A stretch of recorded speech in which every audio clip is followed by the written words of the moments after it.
Empat nabi yang masih hidup sampai saat ini. Yang pertama, Nabi Idris alaihissalam.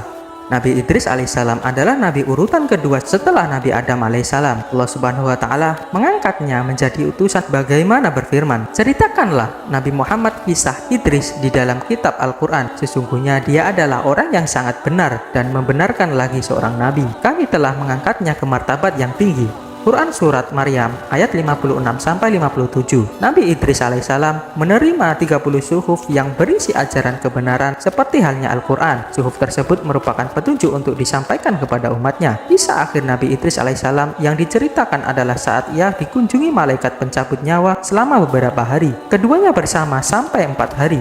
Hingga akhirnya Nabi Idris alaihissalam merasakan keanehan dan bertanya siapa sebenarnya yang sedang mengunjunginya itu. Setelah mengetahui bahwa ternyata adalah malaikat pencabut nyawa, Nabi Idris alaihissalam lantas mengajukan sejumlah permintaan. Di antaranya, minta dicabut nyawanya, kemudian minta dihidupkan kembali atas izin Allah Subhanahu wa taala, dan minta melihat neraka dan surga.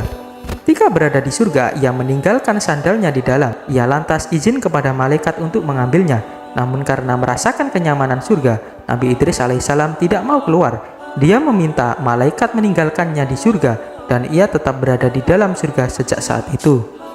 Yang kedua, Nabi Isa alaihissalam. Nabi yang diyakini masih hidup lainnya adalah Nabi Isa alaihissalam. Ia adalah putra dari Maryam. Allah Subhanahu wa taala mengutus Nabi Isa alaihissalam kepada kaum Bani Israel yang menyembah berhala, yang mendapatkan sejumlah mukjizat untuk membuktikan kebenaran ajaran yang dibawanya. Kisah Nabi Isa alaihissalam yang melatar belakangi pendapat bahwa ia masih hidup sehingga kini adalah firman Allah Subhanahu wa taala dalam surat An-Nisa ayat 157.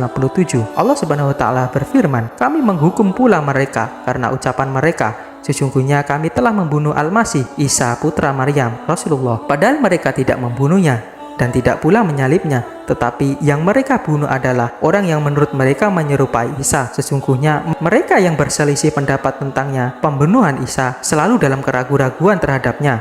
Mereka benar-benar tidak mengetahui siapa sebenarnya yang dibunuh itu, kecuali mengikuti prasangka belaka. Jadi mereka tidak yakin telah membunuhnya." Quran Surat An-Nisa ayat 157.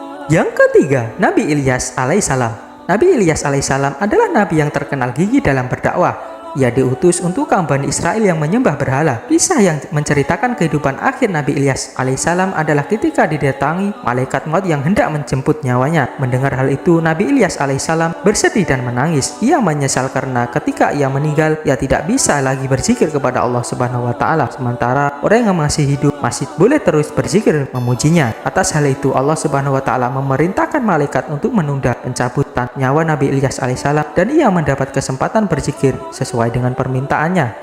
Yang keempat, Nabi Khidir alaihissalam. Nabi yang diyakini masih hidup lainnya adalah Nabi Khidir alaihissalam. Ia tidak termasuk 25 nabi dan rasul yang wajib kita imani. Kisah kehidupan Nabi Khidir alaihissalam diceritakan dalam Al-Quran tatkala ia bertemu dengan Nabi Musa alaihissalam. Pertemuan keduanya termaktub dalam surat Al-Kahfi ayat 60-82. Diceritakan Nabi Khidir alaihissalam mengajarkan tentang ilmu dan kebijaksanaan kepada Nabi Musa alaihissalam. Tidak banyak sumber yang menceritakan tentang asal-usul dan kisah lain tentang Nabi Khidir alaihissalam. Hal ini lantaran memunculkan pendapat bahwa Nabi Khidir alaihissalam masih hidup hingga saat ini. Wallahu a'lam bishawab.